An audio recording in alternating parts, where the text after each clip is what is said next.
they telling them to avoid the projectile weapons. Now, why would they tell them that? Because projectile weapons aren't invented yet, or were they? So what they was warning them about is the projectile weaponry that we call firearms. Leads down a bigger bomb path that will end up in the nuclear bomb as the result. That's why they warned them against it. Another reason they warned them against it is because during the transitional phase from the Piscean age into the Aquarian age, the firearm would be the symbol for the strength and the power, which is told to us by indicating the chosen one as a spear. Say the flaming spear or the burning spear.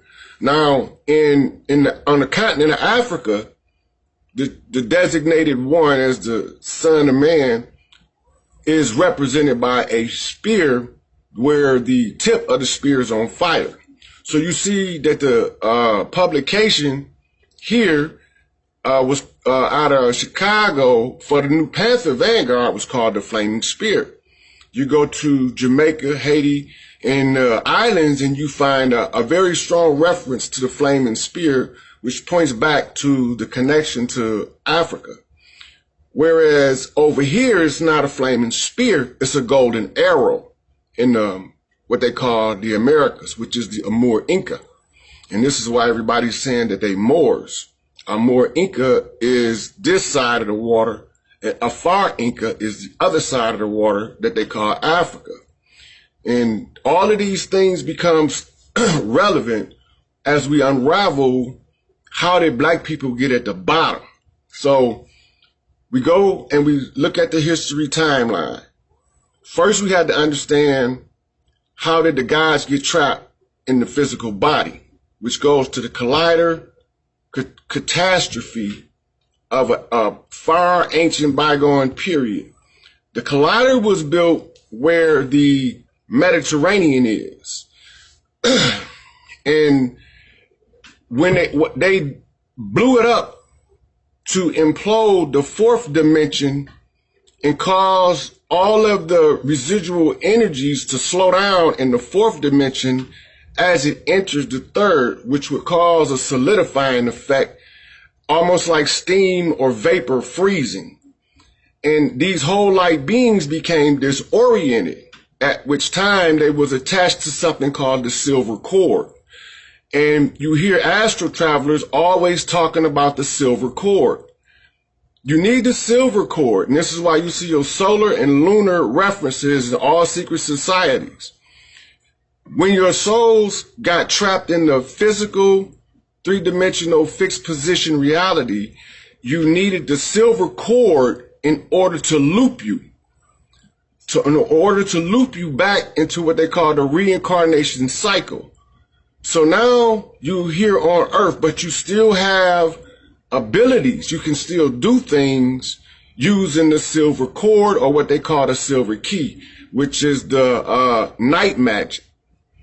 And the night magic allows you to traverse using your silver cord as the lifeline to a reflection of the creator, but it's not the creator.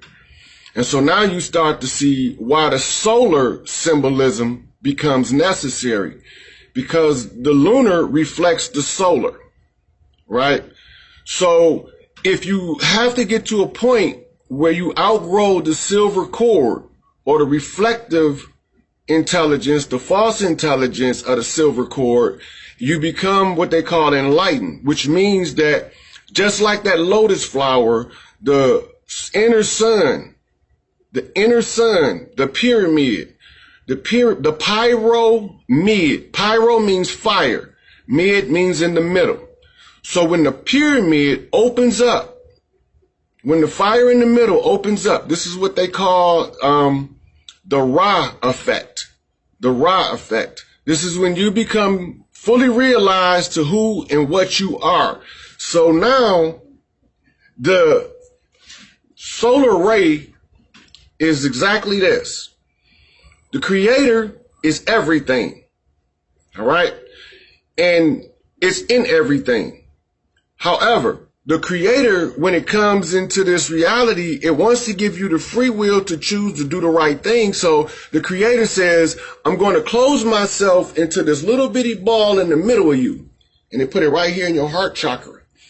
And for those who are spiritually gifted, it looks like a little gold chip in the heart. It looks like a little gold chip. And you have to be diligent in your responsibilities according to the life path you choose. So if I choose to be a doctor, I have to be diligent in my life path as a doctor with the highest intention to heal the sick in order to allow that little pebble of gold to grow. And this is what they call illumination. That little pebble of gold, or that golden light, is sealed in your heart chakra with something they call the black goo by energy workers, which will bring us to what they call the redemption of the righteous, when we understand what that goo is and how it got there. So this little sliver of light is expressed in your New Testament of the Bible as the light, that little pebble, shine in the dark because it's wrapped in that black goo. But the dark comprehend it not, right? So it also tells you in your New Testament, it's the words in red that I'm speaking of, that this light, when you let your light shine, when both of your eyes become one, your whole body is filled with light. Your whole body and your eyes can never become one until this piece of gold breaks your silver cord. This piece of gold is rooted in an emotional framework of what you call love. But there's no such thing in truth as an emotion called love. Love is an energy of creator, which is this little pebble of gold. And one is activated and you become consumed with what they call the passion. This little pebble of gold becomes a big, radiant, glowing ember of gold light. Your aura switches. You no longer can have an aura that is a silver aura, which gives the appearance of white. Now your aura is gold, the switch. You have to sever the silver cord by performing specific things. You set your life path. This is why they say this is a free will universe. And this is why you use both the good and the bad to sift it out. Aleister Crowley, the one they call the B666, he said, do as thou wilt shall be the whole of the law. But they stop right there. Then they never quote the second half. Will under love. That means that whatever you do, if you don't do it from the pure intent of that love, you're not doing it from the creator. You're doing it from the selfish aspect of the self. So Crowley, being the beast, you will never accept anything that he said. But you got to remember yin and yang, masculine and feminine, positive and negative.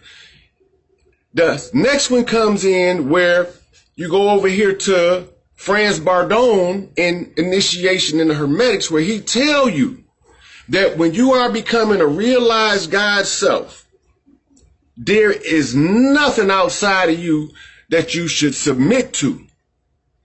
Anything that come and approach you, you compel it to identify itself, what its purpose is, and where it come from.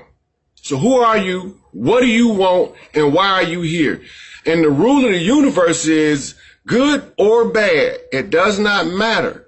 If it get in a certain area around you, it has to answer you in truth. If it attempts to use deception, it will try to flee, especially if you are a woman. And I'll get to that in a minute. And so if you ask somebody who you are directly, what do you want and where do you come from? And you understand mentally that tying that to your heart center, they cannot by the rules of this universe, use deception and mislead you. Our problem is we normally just stop with asking them their name. What's your name? That's not who they are. And so when you look in your New Testament biblical description and they asked the demon, who are you? He said, we are legion, for we are many.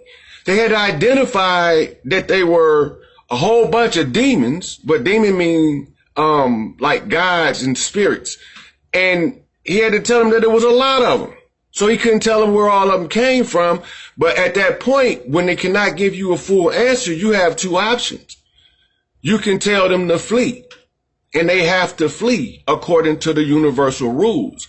So you hear like an artist like Tupac say that once you get an understanding in the rules of the game, then the whole game is like a trick. It's like a game to be played. This is what he's talking about. Because if a man, right, go back to the beginning, what is the man's job? The man's only job is to be responsible. His only job is to be responsible. From the beginning, man had responsibility. He got responsibility as a ruler god.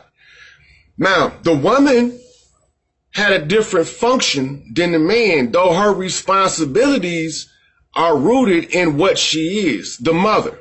So now, if the man is being responsible and the woman is being the mother, the woman is keeping everything stable and balanced, and the man is covering the outside, the perimeter. He's the point man. So anybody that's been to the military know what the point man is. He goes out, he makes a way for the family to progress and to function most effectively. It's like a little contingent on the battlefield where they send the point man out. So when they exploded the collider, trapped you into this 3D rebirth cycle, that was not the doing of the ones who failed. They were trapped by science, spirit science, because you have to know how the spirit works. In the spiritual dimensions work like music. As the music scale goes up, it goes up in a spiral. That's called the music scale. It's the same way with the dimensions. So when you at the fourth and the third dimension, it's a spiraling effect. And this is how they trap us in the cycles. They trap us in the cycles. That's why if you see a guy with a certain type of female, he always pick the same type of female that gives him the same type of problem. The reason he's doing that is because he's trapped in that cycle. The cycle is the control mechanism. By running you in a circle, you stay confused. By staying confused, you cannot break free. So then time goes on, no more ammo telling them to avoid the projectile weapons, right? Now, they knowing that these projectile weapons is coming because as a result of the collider being exploded, it caused a nuclear war on Earth, which was the cause of the last ice age prematurely and for an extended period of time, and it had nothing to do with the dinosaurs. They was already gone from a different, for a different reason, which I'm not going to get into dinosaurs right now because they are irrelevant to how black people got in the condition, because that part of our history was already over. And so when we look at the timeline, we get all the way up to a BC period, and you have a new species of hominid, sapien, that came from nowhere. Nobody don't know where they came from. And so you hear everybody talking about the Anunnaki, about the Elohim, different terms, and the problem comes in here. The black people that came with as the children of No More and Amo were what you call guardians of the galaxy. They had a purpose here on Earth. They came here on Earth for a specific purpose. Now, we're going to get to that as we go into what they are. They are reptilian, mammalian hybrids that was first purified in the Syrian constellational complex. And once they became purified by spiritual processes, what you know on Earth is alchemical processes, this has taught them how to heal the body from the inside out. This becomes important. When you look at Africa now, and they've been saying this for hundreds of years, but everybody's ignoring it. The disease of HIV and AIDS, the African in the deepest interior that haven't even been exposed to it is developing an immunity to that condition. And the reason is they are the guardians, they the cleanup crew. They came ahead of time because of premonition, as you would call it in the psychic realms, clairvoyance. So Amo and Namo led them to Earth for a purpose, which we're going to get to in a minute. They all agreed to come. Now, some people say, well, there's no record of us being here or agreeing to this. The record is there, and we're going to all get to see how we was able to look at the timeline from outside of the timeline to figure out where we would enter, the person we would choose to be, and the life we would endure in order to bring out our greatest good in order for this cleanup effort that's been taking place. And so we all chose it. And some of us knew that there's a chance that because of the reincarnation system, we might not wake up in this system and have to come back and keep doing it like the people that's trapped with the silver cord. The whole goal was to break the silver cord cycle so that you could all ascend, because they was trying to trap people and prevent people from ascending. So this leads to a future transgression that hadn't happened in the time that Amo and Namo sent their children here. And so they all knew why they were here subconsciously. And this is why they begin to do what they call the ceremonial reminders. They remind us, each other, of what they went through in the ceremonies, in the rituals. It also tells them why they are here, how long they've been here, and when they would be leaving.